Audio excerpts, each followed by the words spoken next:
28명이 되겠습니다. 교도갑니다. 1절을 남자분들이, 2절을 여자분들이 보겠습니다. 1절 봅니다. 시작.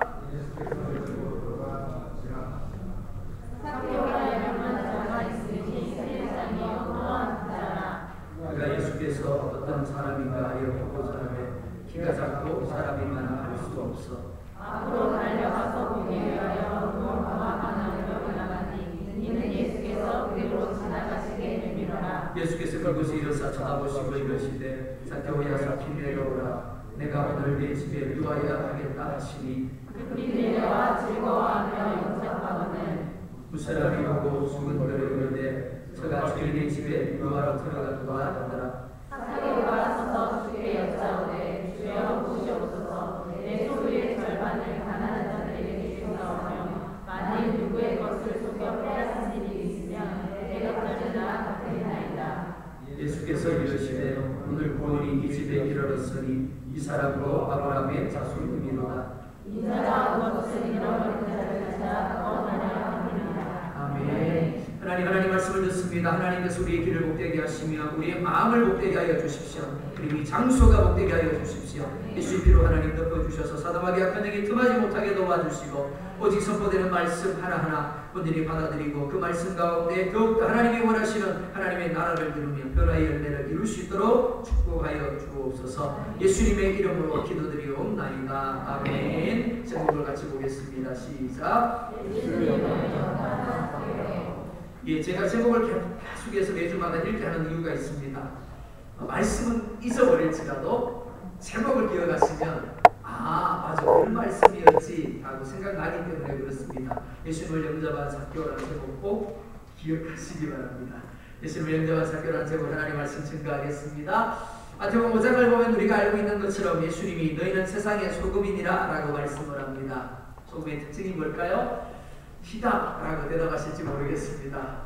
소금의 특징은 것도 있지만 짠맛을 낸다 라는 것입니다. 김치를 담글 때 소금을 넣습니다. 그러면 소금은 녹아 없어집니다. 그런데 없어진 것이 아닙니다.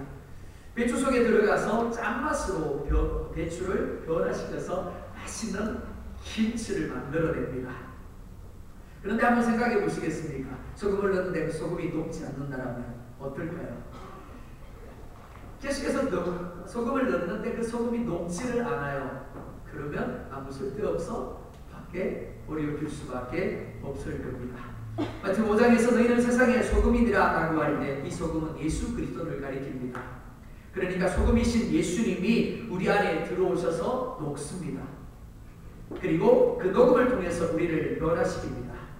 그래서 우리의 삶에 소금 대신 예수님이 나타나게 되고 우리가 머물고 우리가 가는 곳마다 소금의 짠맛이 나게 되는 겁니다. 그런데 마태복음 7장은 이상한 이야기를 하고 있습니다.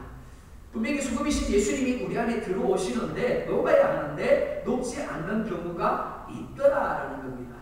그래서 분명히 예수님을 믿는다라고 소금 대신 예수님이 그 안에 있다라고 말하는데 짠맛이 나지 않는 경우가 있다라는 겁니다. 그래서 이렇게 말씀을 합니다. 나더러 주여 주여 하는 자마다 다 천국에 들어갈 것이 아니요 오직 하늘에 계신 내 아버지의 뜻대로 행하는 자라야 들어가리라. 이 말씀은 예수 그리스도가 녹아지고 예수 그리스도의 짠맛이 그 삶 가운데 나타나게 될 때 비로소 천국에 들어가리라 라는 말씀으로 이해할 수 있습니다. 예수님을 영접하고 진정으로 그 안에 녹아지게 되면 반드시 변화가 나타납니다. 가치관이 변화됩니다. 성품과 기질이 변화됩니다. 습관이 바뀝니다. 행동과 말이 바뀝니다. 그래서 그리스도인들이 머무는 곳에 하나님의 나라가 임하고 하나님의 뜻이 이루어지게 됩니다. 하지만 아무리 좋고 비싼 소금이라도 명품 소금이라도 녹지 않으면 아무런 의미가 없는 겁니다. 단지 돌에 불과합니다. 그렇기 때문에 쓸데없어 밖에 버려서 사람들의 말에 갈 뿐입니다. 교회는 세상을 위한 제사장으로 세움을 입었습니다. 하지만 우리가 사는 이 시대는 오히려 세상이 교회를 걱정하는 시대가 되어버렸습니다. 그 이런 교회 안에 하나님의 나라가 임해야 하는데 교회라는 이름만 있을 뿐 하나님의 나라가 임하지 못하기 때문입니다. 저마다 예수님을 영접했다라고 합니다. 하지만 예수님이 그 안에서 녹지 못하고 있습니다. 저마다 자신을 소금이라고 이야기를 합니다. 그런데 자기 자신을 부인하지 않습니다. 그러니까 자기 자신이 높지 않습니다. 그러니까 짠맛이 날 수가 없는 겁니다. 세상에서 상처를 받은 수많은 사람들이 있습니다. 세상에서 낙심한 수많은 사람들이 있습니다. 그들이 교회를 바라봅니다. 그리고 이렇게 생각을 합니다. 혹 교회를 가면 다르지 않을까? 혹 교회를 가면 나의 상처가 치감을 받고 나의 낙심한 마음들이 위로를 받을 수 있지 않을까? 그러면서 교회를 나옵니다. 하지만 그렇게 교회를 나왔던 수많은 사람들이 세상에서 받은 그 상처보다 더 큰 상처를 받고 더 크게 실망하며 떠나가게 되는 것을 볼 수가 있습니다. 며칠 전에 한 분과 통화를 했습니다. 교회 작업하는 것을 보면서 저녁에 나와서 혼자 차 안에서 비는데 몇 시간을 통화를 했습니다. 하나님의 마음이 이렇습니다. 하나님의 사랑이 이렇습니다. 그런데 답은 그렇습니다. 목사님 힘들어요. 목사님 두려워요. 나오게 되면 또다시 받게 될 상처를, 나오게 되면 또다시 낙심하게 될 그 마음이 두렵다라는 겁니다. 왜 그럴까요? 오늘 본문 말씀은 예수님이 죽음을 며칠 앞둔 시점에 여리고에서 이루어진 삭개오의 만남을 우리가 오늘 이야기하고 있습니다. 주일학교 때부터 너무나 많이 들었던 말씀입니다. 삭개오 이런 사람이야. 그리고 이렇게 되었지. 이 본문을 읽으면서 여러분들이 그렇게 생각하셨을지 모르겠습니다. 하지만 여러분들이 이 본문을 제대로 보고 있다고 한다면 여러분들의 삶 가운데도 삭개오가 예수님을 영접하고 나타낸 그 변화가 동일하게 나타나야 되는 겁니다. 만약 그러하지 못하다고 한다면 여러분은 이 선을 떠나지 말아요. 삭개오는 여리고의 세리장입니다. 오늘로 말하면 세무서장입니다. 그러니까 여리고에서 고위 인사입니다. 뿐만이 아니라 세리들이 바치는 상납금으로 인하여 넘치는 재산을 가진 부자 중에 부자였습니다. 넓은 평수의 대형 아파트에 살고 있었습니다. 최고급 승용차를 몰고 있었고 집안에 명품들이 가득가득 채워졌습니다. 그러니까 단순히 이러한 조건들만 본다면 무사람들이 부러워할 만한 그런 사람, 그런 존재입니다. 그런데 오늘 보면 어디에서도 삭개오가 행복했더라, 그런 분위기가 느껴지지 않습니다. 행복했어야 될 삭개오가, 누구보다 기쁘고 즐거운 삶을 살았어야 될 삭개오가 전혀 그런 삶을 살지 못하고 있었음을 우리 가운데 보여주고 있습니다. 지금은 세무서장 정도 되면 안정되고 무사람들이 부러워하는 고위 공무원입니다. 하지만 당시만 해도 세리는 결코 좋은 직업이 아니었습니다. 왜냐하면 당시 유대의 나라가 로마의 지배를 받고 있었는데 세리들이 로마에 바칠 세금을 백성들에게 거두면서 더 많이 거두어서 자신들의 배를 채우고 있었기 때문입니다. 그래서 이스라엘 백성들은 세리를 보면 부정하다고 여겼습니다. 그들과 인사를 하고 그들과 함께하는 것조차 부정하게 여겼습니다. 뿐만이 아니라 드러내놓고 말은 안 해도 도둑놈 하고 욕을 했습니다. 그리고 상대를 하려고 하지 않았습니다. 그러니까 삭개오는 물론이고 그의 온 가족들이 세리장이라는 높은 직위를 가졌고 물질적으로도 부자는 되었지만 마치 무인도에 고립된 것과 같은 삶을 살 수밖에 없었습니다. 뿐만 아닙니다. 삭개오는 신체적으로도 지극히 작은 키를 가졌습니다. 키 큰 사람들에게는 키라는 것이 별로 고민이 되지 않습니다. 하지만 키가 작은 사람에게는 키가 작다라는 것이 엄청난 콤플렉스가 됩니다. 이쁜 여자에게는 호박이라는 단어가 별로 강하게 다가오지 않습니다. 하지만 매일 거울을 보면서 유전인자를 원망하는 여자에게는 호박이라는 단어가 결코 기분 좋은 단어가 아닙니다. 누군가를 보면서 호박 그려보십시오. 그 사람에게 하는 이야기가 아닌데도 불구하고 밑에서 뭔가 올라오죠. 그러니까 그런 사람에게는 절대 호박죽이나 호박꽃 같은 이야기를 함부로 하시면 안 되는 겁니다. 마찬가지입니다. 키가 작은 남자에게는 키가 작다라는 말을 함부로 하면 안 되는 겁니다. 그러면 전능하신 하나님도 어찌할 수 없는 상황이 생겨버리는 겁니다. 삭개오는 어릴 때부터 키가 작은 것에 대한 콤플렉스를 가지고 자랐습니다. 그래서 누군가가 위아래로 훑어보게 되면 스스로 알아서 상처를 받았습니다. 그러니까 이래저래 삭개오는 자존감이 낮을 수밖에 없었습니다. 당연히 행동할 수가 없었습니다. 매일 가슴 한 구석이 뻥 뚫린 것처럼 허전했습니다. 그런데 어느 날 이 삭개오에게 아주 기쁜 소식이 전해졌습니다. 그것은 예수님이라는 존재에 대한 이야기였습니다. 그 예수님이 자천과 같은 세리를 제자로 삼으셨다는 소식이었습니다. 뿐만 아니라 그 예수님이 여리고에 오신다라는 소식을 듣게 되었습니다. 그래서 그 예수님을 만나고자 하는 마음을 갖게 되었습니다. 오늘 3절 보면 이렇게 말씀을 합니다. 우리 같이 보겠습니다. 시작.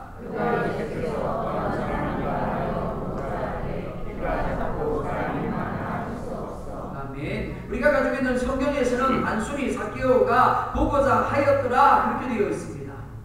하지만 본문의 실제적인 의미는 이보다 더 강한 의미입니다. 보고자 하되라는 이 말을 원문에서 보면 첫 번째 보다라는 의미입니다. 두 번째 알다라는 의미입니다. 세 번째 경험하다라는 의미입니다. 무슨 말인가 하면 단순히 보는 것이 아니라 예수님을 만나서 어떤 분이신지를 알고 예수님과 관계를 통해서 경험하기를 원했더라라는 겁니다. 그래서 공동번역 성경과 세번역 성경을 보면 그가 보려고 애썼더라 그렇게 되어 있습니다. 즉 삭개오는 어떤 상황, 어떤 어려움이 있어도 내가 반드시 예수님을 만나고 그분이 어떤 분이신가를 알고 그분을 경험하겠다라고 뜻을 정했다라는 겁니다. 3절 하반절을 보면 이렇게 말씀을 합니다. 키가 작고 사람이 많아 할 수 없어. 삭개오가 반드시 예수님을 만나기로 그리고 그를 경험하기로 뜻을 정했습니다. 하지만 그렇게 되기 위해서는 삭개오가 뛰어넘어야 할 장애물들이 너무 많았습니다. 일단 삭개오는 다른 사람보다 키가 작았습니다. 그리고 예수님의 소문을 듣고 수많은 사람들이 예수님을 보기 위해서 길거리로 쏟아져 나왔습니다. 그러니까 키 작은 삭개오는 무리들 속에 있는지 없는지조차 구분이 안 될 정도로 묻힐 수밖에 없었습니다. 이런 상황에서 많은 이들이 영적인 열정을 가졌다가 영적인 감동을 가졌다가 그 열정을 잃어버리는 것을 보게 됩니다. 예레미야 29장 12절과 13절 보면 이렇게 말씀을 합니다. 같이 보겠습니다. 시작.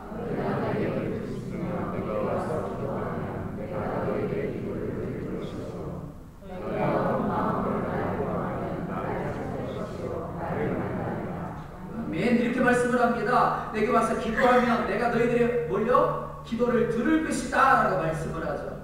그리고 너희가 온 마음으로 나를 구하면 나를 찾을 것이요 나를 만나리라 라고 말씀을 합니다.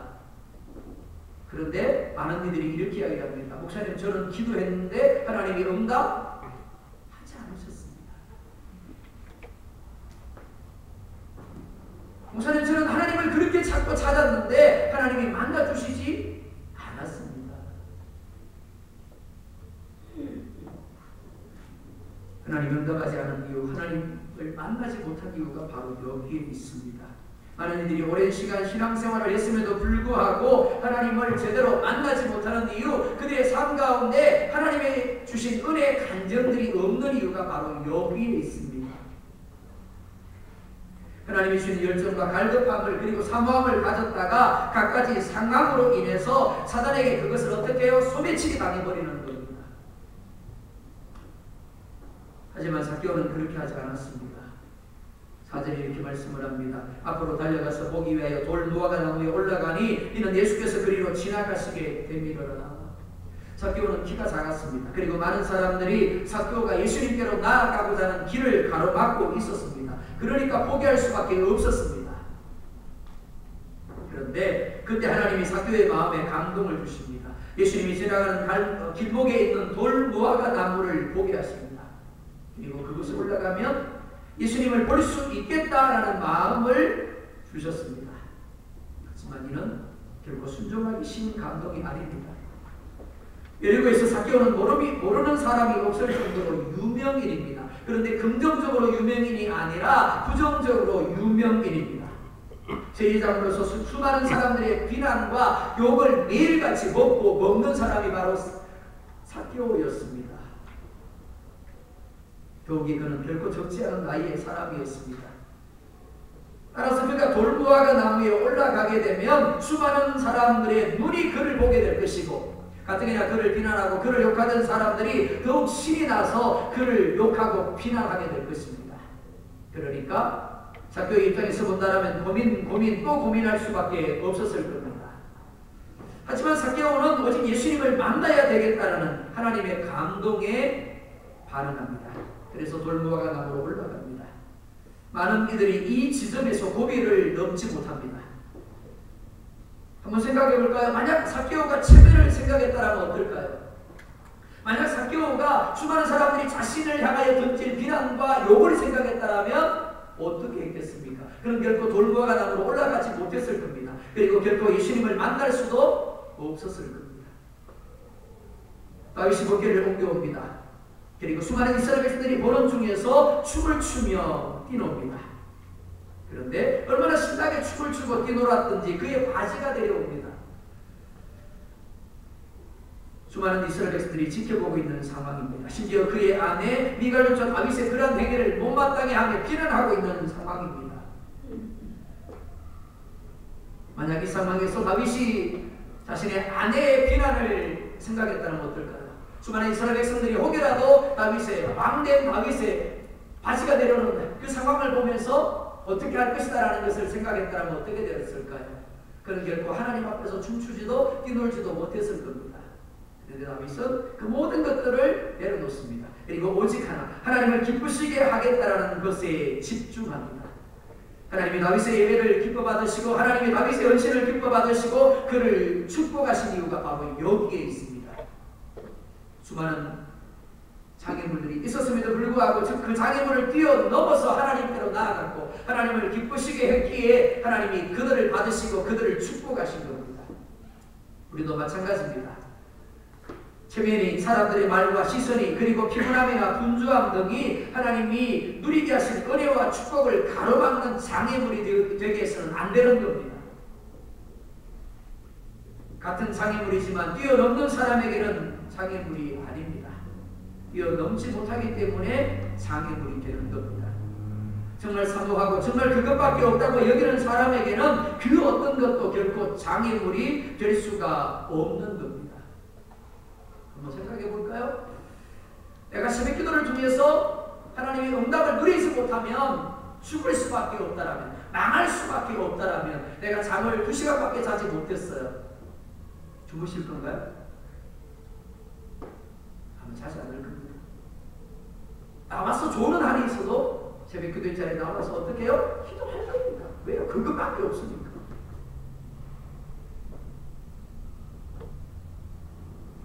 이것이 바로 열정입니다. 사단은 갖가지 이유와 상황들을 우리 마음속에 집어넣습니다. 그리고 우리로 하여금 하나님이 주시는 열정, 하나님이 주시는 감동에 순종하지 못하게 합니다. 많은 이들이 하나님을 만나지 못하고 많은 이들이 하나님의 역사, 하나님의 기도의 응답을 누리지 못하는 이유가 바로 여기에 있습니다. 시간이 많이 지났는데도 불구하고 물이 끓지 않아요. 그럼 어떻게 하실 겁니까? 더 오래 끓이면 됩니다. 더 강하게 하시면 됩니다. 그러면 반드시 물은 끓게 되어 있습니다. 마찬가지입니다. 영적인 장애물을 만나게 되면 더 강하게 드라이브를 걸어야 하는데 많은 이들이 도리어 사단이 원하는 대로 열정을 포기해버리는 겁니다. 소극적으로 있어야 될 자리를 지키지 못하고 피해버리는 겁니다. 그럼 어떤가요? 인간적으로는 편안함을 느낄지 모릅니다. 하지만 하나님을 만날 수도, 하나님의 역사를 누릴 수도, 그리고 하나님이 원하시는 변화를 누릴 수도 없게 되어지는 겁니다. 삭개오에 대해 예수님 어떤 반응을 하십니까? 5절에 이렇게 말씀을 합니다. 같이 보겠습니다. 시작. 예수께서 그것을 찾아보시고 이르시되 삭개오야 내가 너에게 주의하여 하신다. 아멘. 예수님이 가시는 길에는 수를 셀 수도 없을 만큼 많은 사람들이 예수님의 주변을 둘러싸고 있었습니다. 예수님의 키가 어느 정도였는지 모르겠습니다. 그런데 예수님 주변에 수많은 사람들이 있었고 그 중에 특별히 키가 큰 사람들이 있었다고 한다면 예수님의 시선이 돌무화과 나무에 있는 삭개오를 보기나 결코 쉽지 않았을 겁니다. 그런데 예수님은 돌무화과 나무에 올라가 있는 삭개오만 보십니다. 그리고 삭개오를 부르십니다. 그리고 이렇게 말씀을 합니다. 오늘 네 집에 유하여야 하겠다. 이 말은 단순히 눈에 보이는 삭개오의 집에 가겠다라는 의미가 아닙니다. 삭개오의 삶의 집에, 삭개오의 마음의 집에 유함으로 함께 하시겠다라는 겁니다. 많은 이들이 영접의 의미를 오해합니다. 요한복음 1장 12절에 영접하는 자 곧 그 이름을 믿는 자들에게 하나님의 자녀가 되는 권세를 주셨으니 라고 이야기를 합니다. 영접이 뭘까요? 영접과 믿음을 동일시하고 있습니다. 믿음이 뭐라고 그랬죠? 첫 번째 신뢰하다, 두 번째 의지하다, 세 번째요 맡기다. 그렇습니다. 영접이란 그것입니다. 내 안에 들어오세요. 당신을 신뢰합니다. 그리고 당신을 의지합니다. 당신에게 나의 모든 것을 맡기겠습니다. 이게 영접이에요. 이게 믿음입니다. 그러니까 지금 예수님은 삭개오를 향해 이렇게 묻는 겁니다. 삭개오야, 내가 너의 마음의 주인 되어도 좋겠니? 내가 너의 삶의 주인 되어도 되겠니? 라고 묻고 있는 겁니다. 즉 구원의 초청을 지금 삭개오에 하고 계시는 겁니다. 요한계시록 3장 20절을 보면 이렇게 말씀을 합니다. 볼지어다 내가 문 밖에 서서 두드리노니 누구든지 내 음성을 듣고 문을 열면 내가 그에게로 들어가 그와 더불어 먹고 그는 나와 더불어 먹으리라. 영접이 뭐라고요? 예수님과 함께 먹는 것이라고 이야기합니다. 예수님과 함께 삶을 같이 하는 것이라고 이야기합니다. 그러니까 예수님께 내 삶의 지배 권리를, 내 마음의 지배 권리를 내어 드리는 게 영접이에요. 교회 나오는 게 영접이 아닙니다. 교회 나오는 것을 끝나버리시면 안 돼요.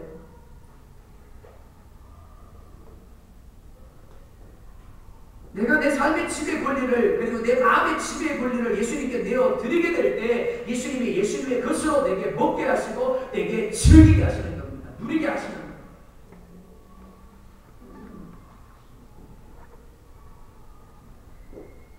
그런데 예수님의 삭개오를 어떻게 알고 있을까요? 예수님과 삭개오는 전에 만난 적이 없습니다. 사복음서 어디를 찾아봐도 예수님이 삭개오를 이미 전에 만났더라고 말씀하고 있지 않습니다. 오늘 처음 만나는 겁니다. 그런데 예수님은 이미 삭개오를 알고 계셨습니다. 그리고 삭개오의 이름을 부르십니다. 우리가 잘 아는 찬양 중에 그런 찬양이죠. 나를 지으신 주님, 뭘 안다고요? 내 이름 아시죠? 예수님이 여리고에 오신 것은 우리는 그렇게 된 것이 아닙니다. 1절 보면 이렇게 말씀을 하죠. 예수께서 여리고로 들어가 지나가시더라. 예수님이 여리고로 들어가 지나가신대요. 여리고가 목적이 아닌 것처럼 이야기를 하고 있어요. 이상하죠? 1절의 말씀 오해하시면 안 됩니다. 예수님의 제자들이 풍랑을 만나서 힘겨워 풍랑과 싸우고 있습니다. 예수님이 기도하시다가 그 모습을 봤어요. 그리고 제자들을 구원하기 위하여 갔습니다. 그런데 보면은 이상한 이야기를 해요. 예수님이 지나가십니다.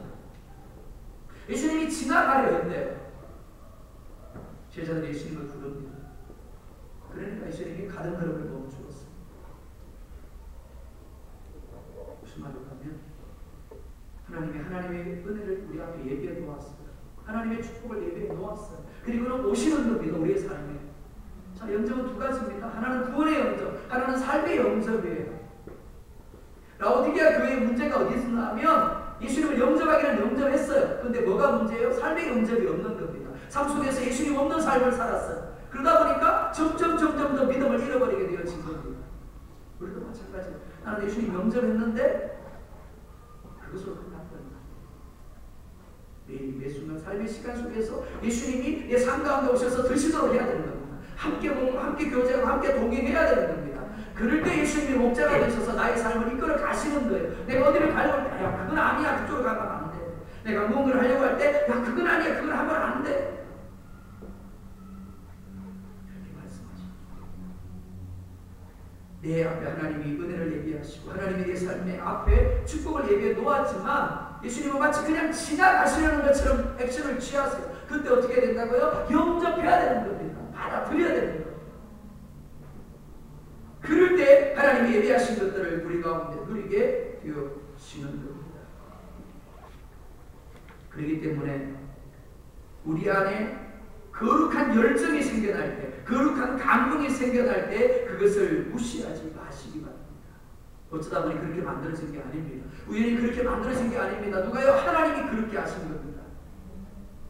하나님이 삭개오를 만나고 구원하시며 도둑맞은 기쁨과 행복을 그에게 누리게 하기 위해서 맨 먼저 하신 게 뭘까요? 삭개오의 마음에 예수님을 만나고자 하는 마음을 주셨어요.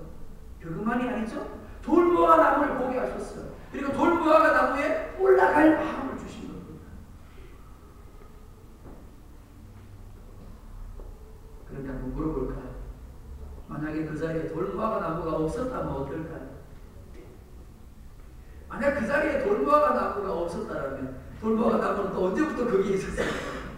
하필이면 또 그 자리에 있었을까요? 우연히, 그죠? 어쩌다 보니까 뭐 나무 하나에 무슨 의미를 부여할 수 있어요? 아닌 겁니다. 예수님이 예루살렘에 들어가실 때 제자들을 건너편 동네로 보냅니다. 그러면서 뭐라 그래요? 아직 멍에 배우지 않은 나귀 새끼를 끌어오라 그러죠.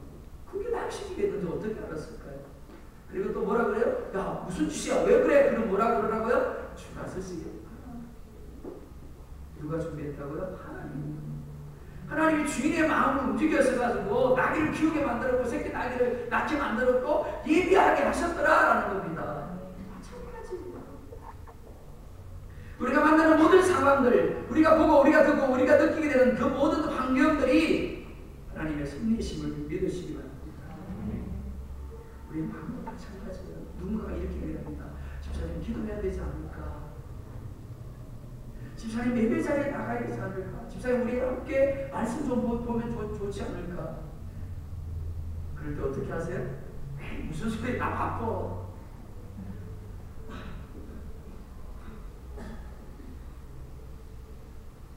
본문은 예수님이 지나가는 것처럼 말씀하시지만 아닙니다. 예수님의 걸음은 반드시 여리고로 가야 하는 걸음이었습니다. 왜요? 그것을 누가 있었기 때문에요? 삭개오가 있었기 때문에. 그것에 바로 내가 있었기 때문에 나를 만나셔야 되고 내게 구원을 주시고 내게 잃어버린 도둑맞은 기쁨과 행복을 회복시켜 주셔야 되기 때문에 그곳으로 일부러 가신 거예요. 의도적으로 가신 거예요. 우리도 마찬가지예요. 내 마음에 어떤 거룩한 열정이 일어날 때 누군가가 내게 거룩한 감동을 줄 때 그것을 무시하지 마세요. 빼앗기거나 잃어버리지 마시기 바랍니다. 그 열정을 붙잡고 도전하고 또 도전하십시오. 각가지 장애물들이 분명히 있습니다. 사단이 그 감동의 자리, 그 열정의 자리로 나아가려 할 때 분명히 우리를 방해할 겁니다. 그러나 오늘 삭개오처럼 각가지 장애물들을 뛰어넘고 반드시 하나님을 만나시기 바랍니다. 창세전에 여러분을 지으신 하나님이 여러분의 이름을 아십니다. 그리고 여러분을 만날 준비를 다 해 놓으셨고 오늘 여러분의 마음을 감동시키는 줄 믿으시기 바랍니다. 예수님의 부름에 대한 삭개오의 반응이 무엇입니까? 6절 보면 이렇게 말씀을 합니다. 같이 봅니다. 시작. 삭개오는 예수님을 자신의 삶의 집에 그리고 자신의 마음의 집에 모시기로 결단을 합니다. 6절은 세 가지 단어를 강조하고 있죠. 첫 번째 급히라고 말씀을 합니다. 두 번째 즐거워하며 세 번째 뭐 했더라? 영접하거늘이라고 말씀을 하죠. 하나님을 만나는 것, 하나님으로부터 은혜를 받는 것, 이런 어떤 일이라고요? 급한 일을 믿으시기 바랍니다. 이러면 안 되는 거예요. 다음에 하기로 하면 안 되는 겁니다. 가장 우선해서 급하게 해야 합니다. 제가 자주 여러분들에게 언급한 예화를 다시 했으면 합니다. 어느 집사님이 버스를 타고 갑니다. 그런데 하나님이 어떤 감동을 주십니다. 그게 무엇이고 하면 남편을 위하여 기도하라는 겁니다. 직장에서 버스를 운전하고 있는데 그분 잘하고 있어요. 남편을 위하여 기도하라는 감동을 줍니다. 무시합니다. 그런데 하나님의 감동이 계속해서 주어지니까 어쩔 수 없이 버스를 내리고 남편을 위해서 열심히 기도를 합니다. 그리고 저녁이 되었고 남편이 집으로 돌아옵니다. 그런데 남편이 들어오자마자 이렇게 이야기를 합니다. 여보 나 오늘 큰일 날 뻔했어. 내리막길을 달리던 버스가 브레이크가 들지 않습니다. 그러니까 당연히 버스는 손살같이 내려갈 수밖에 없습니다. 사람들이 아우성치고 난리 났습니다. 그런데 그렇게 내려가던 버스가 갑자기 천천히 속도가 줄어지고 멈추게 됩니다. 그야말로 기적이 일어난 겁니다. 이야기를 듣고 있던 여집사님이 신경 웃으면서 이야기를 합니다. 여보 그때가 언제 아니었느냐고. 그러니까 남편이 신기한 듯이 묻습니다. 어떻게 알았냐고. 사실은 내가 이것으로 해서 하나님이 내게 감동을 주셔서 기도했다. 제가 성벽동 교회에 열심히 기도하는 우리 안수 집사님 한 분이 계셨습니다. 이분은 늘 찬송을 입에 달고 있습니다. 말씀도 많이 보고 기도를 참 많이 합니다. 그러니까 이분이 정기적으로 시간을 정해놓고 다니엘처럼 기도하는데 어느 날 아들을 위해서 또 밭에서 일을 하다가 하나님이 아들을 위해서 강하게 기도할 감동을 주시더래요. 밭에 일을 해야 되는데 내려놓고 기도의 무릎을 꿇었습니다. 그리고 아들을 위해서 열심히 기도했다고 합니다. 이 아들이 중장비를 가지고 일을 하는데 마침 터널 공사를 하고 있었다고 합니다. 후배와 함께 일을 하고 있는데 후배가 터널 안으로 들어가면서 선배를 불렀대요. 선배 빨리 들어오라고. 근데 그 순간 이 아들이 멈춰간 거예요. 들어가야 되는데 들어가지 않고 멈추됐습니다. 근데 그 순간에 터널이 무너져 버렸어요. 무너지면서 후배를 죽고 자신을 살았습니다. 근데 그때가 야수 집사님이 기도하는 시간이었어요. 사랑하는 여러분, 하나님이 우리에게 영적인 갈급함을, 영적인 감동을, 영적인 열정을 줄 때는 내일, 다음에 아닙니다. 지금입니다. 지금 하나님의 말씀이다. 하나님의 역사가 필요하기 때문에 우리에게 거룩한 열정을, 거룩한 감동을 주시고 순종하라고 요구하고 있는 겁니다. 많은 사람들이 하나님을 누리지 못하는 이유가 바로 여기에 있습니다. 하나님은 이미 우리의 삶 가운데 역사할 준비가 되어 있지만 하나님 주는 감동에 순종하지 않기 때문에 하나님의 열정을 누구에게요? 사단에게 빼앗겨버리기 때문에 그래서 예수님이 계신 자리까지 하나님의 은혜를 예비한 자리까지 나아가지 못하기 때문에 하나님을 누리지 못하는 겁니다. 영적인 일은 그 어떤 일보다 우선해야 합니다. 그리고 급하게 해야 합니다. 뿐만이 아닙니다. 즐거움으로 해야 합니다. 왜냐하면 내게 생명을 주시기 위한 것이고 내게 기쁨과 행복을 주시기 위한 하나님의 은혜와 축복의 역사이기 때문에 그렇습니다. 그러니까 예배하러 올 때 인상 쓰지 마세요. 정말. 아우 죽겠어. 안 나오면 목사님이 뭐라고 전화해서 또 잔소리 할 것 같으니까 아 바다가 떠와서 피곤해 죽겠는데 하지만 좀 쉬었으면 좋겠는데 그러지 마세요. 기도의 자리에 나오면서 봉사하러 나오면서 죽을 잔 쓰지 마세요. 어떻게 하라고요? 즐겁게 하십시오.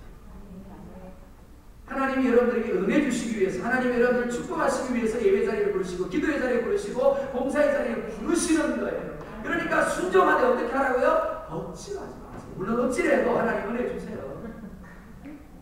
그러네 시몬도 억지로 십자가 지고 갔다가 초대교회 지도자가 됐어요. 그러나 억지로 하는 것보다는 자원하는 것, 즐거움을 하면 그 은혜가 임할 줄 믿습니다. 아멘. 그런데 7절을 보면 이렇게 말씀을 합니다. 7절 보겠습니다. 시작.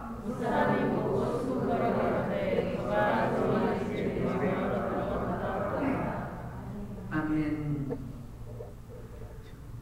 예수님이 여리고로 들어가실 때 수많은 사람들이 예수님을 따릅니다. 그리고 그 중에 삭개오도 있었습니다.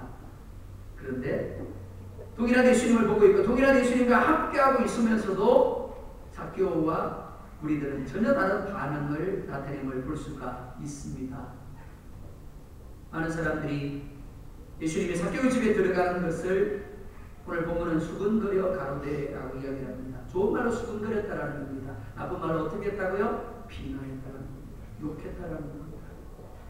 어떻게 삭개오 같은 주인의 집에 들어갈 수 있느냐라는 겁니다.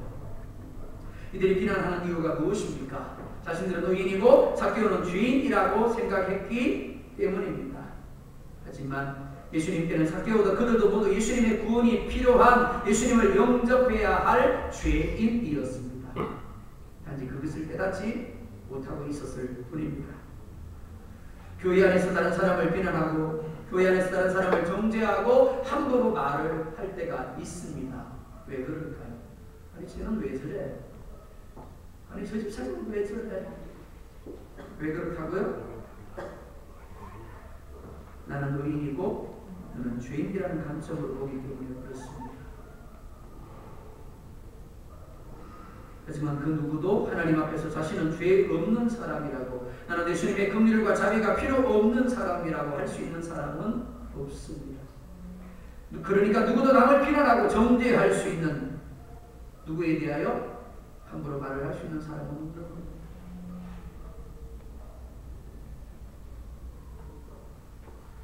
그러니까 이들의 비난과 이들의 입에서 나오는 말은 그들 스스로 하나님 앞에서 죄를 쌓아가는 것이 되는 겁니다.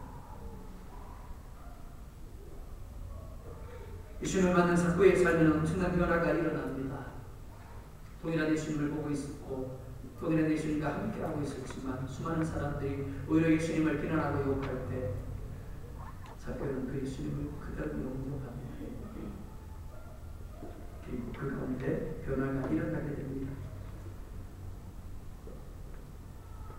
8절을 보면 이렇게 말씀을 합니다. 같이 보겠습니다. 시작. 학교 가서 주께 여짜오되 주여 보시옵소서. 내 소유의 절반을 가난한 자들에게 주소서. 하나님 누구의 것을 주여 빼앗은 일이 있으면 내가 어쩌나 하겠나이다. 동일하게 예수님을 만났습니다. 동일하게 예수님을 함께하고 있습니다. 그러면서 수많은 우리들처럼 예수님을 비난하고 또 수많은 사람들에게 아픔과 상처를 주는 우리가 되지 않았으면 좋겠습니다. 예수님을 만나고 사케오의 인생관이 달라집니다.